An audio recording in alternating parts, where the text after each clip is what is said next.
first thing you want to do is you want to add in 3 tablespoons of vegetable oil.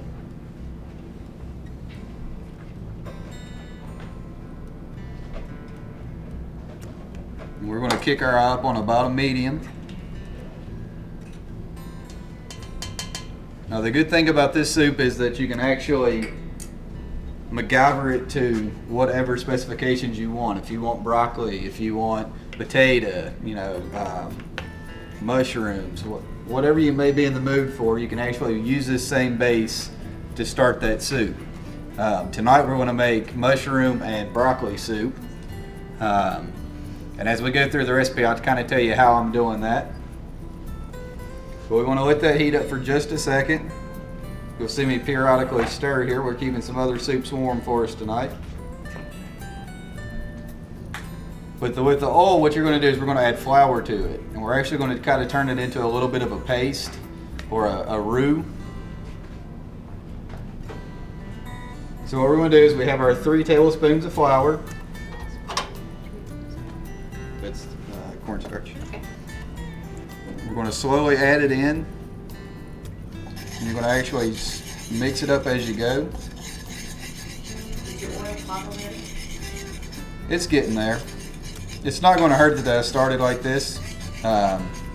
It'll heat it up as it goes.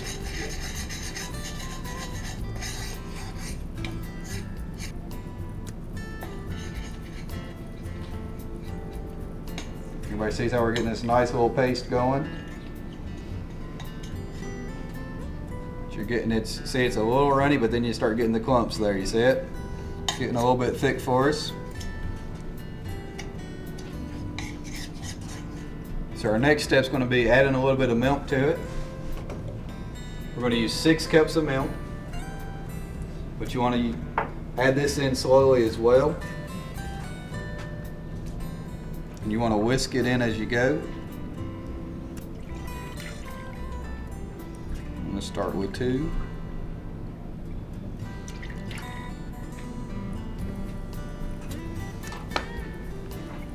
Vanna White's doing a good job.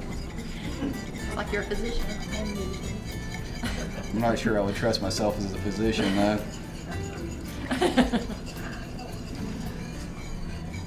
Gonna get it mixing there a little bit.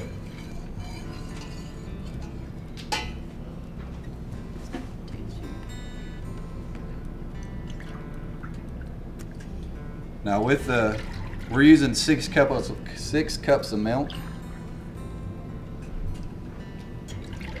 However, if you didn't want all the milk in there, you could actually use the chicken stock with it. You can use chicken broth. You can mix it in half and half with water. Give you a little bit of a different flavor there.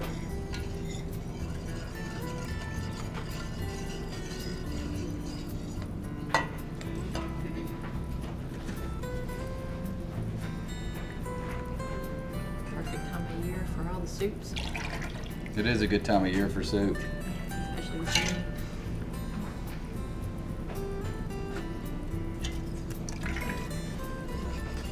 Alright. Let that mix up there. Now I went ahead and taken the liberty of chopping our broccoli. And I have 2 cups of broccoli. Notice the recipe is going to call for 3 cups of whatever ingredients you're using. As you follow the recipe, as it reads down, it'll say the 6 cups of milk, 3 tablespoons of all-purpose flour, 3 tablespoons of vegetable, and then it says 3 cups finely chopped ... That would be the point where, as you notice at the bottom, we give you some options of the broccoli, the spinach, carrots, tomatoes, mushrooms. That's going to be what you're going to use in that 3 cups of finely diced whatever soup you may want to make. Okay. Like I said, we're going to actually make a broccoli and a mushroom. So I use 2 cups of broccoli to 1 cup of mushroom. Okay. So if you wanted to make carrot and potato or something, just use the same ratio and just kind of linger it out that way.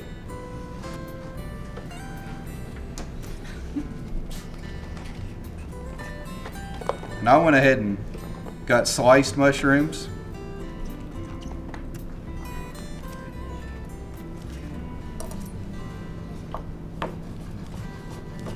We're just going to put a fine chop on them there.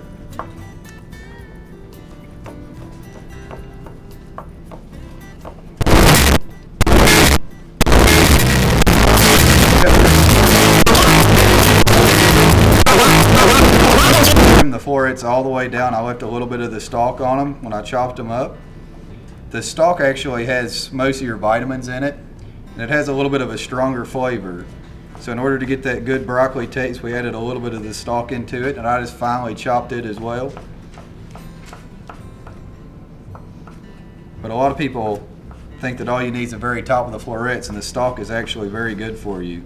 And like I said, I think it has the most flavor out of the broccoli.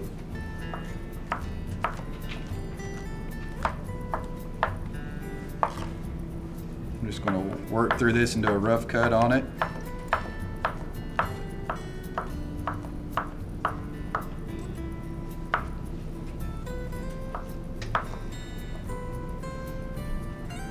Alright. There's one little piece there that's a little large.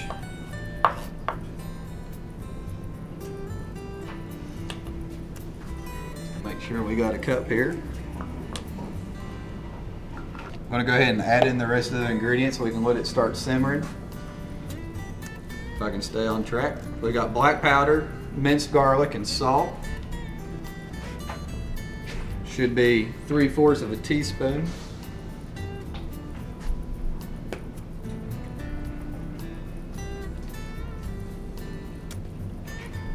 we're going to go ahead and sprinkle that in.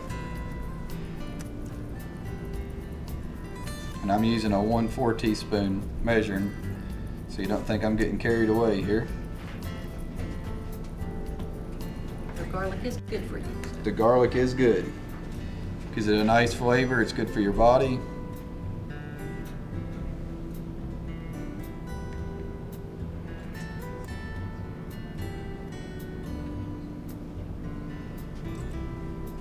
And since we're going all into the same pot here, I'm just using the same measuring utensil.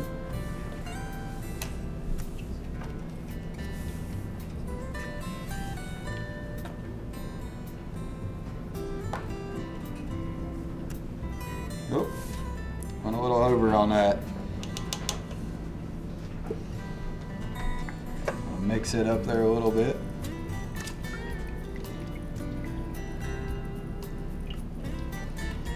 Now you notice the minced garlic was dried garlic.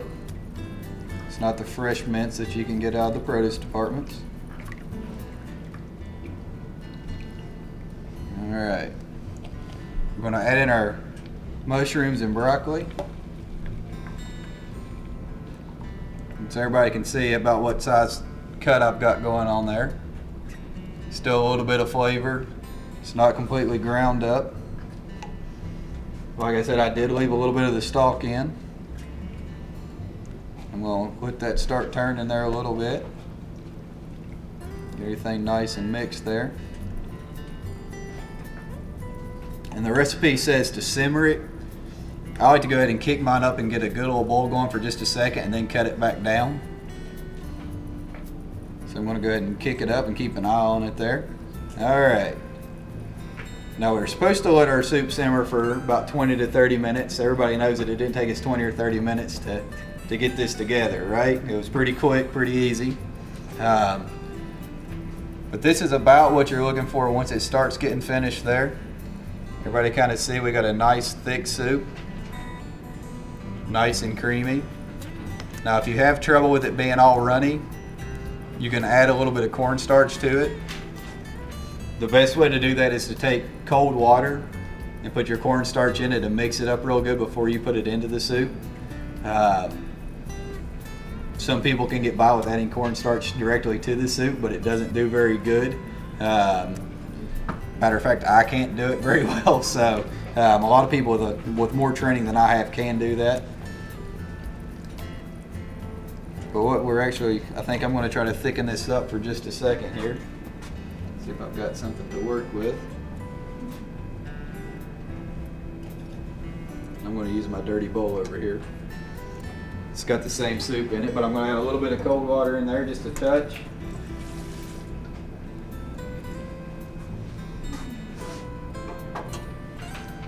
And I've got about 2 tablespoons of cornstarch that I already laid out, because I had a feeling of what was going to happen. And I'm just simply mixing it together here.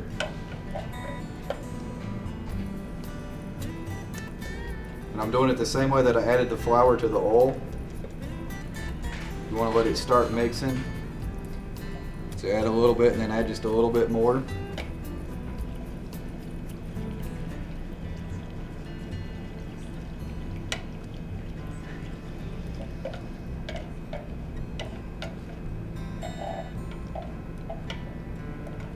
I'm still a little runny there, but it'll be all right. Go for it.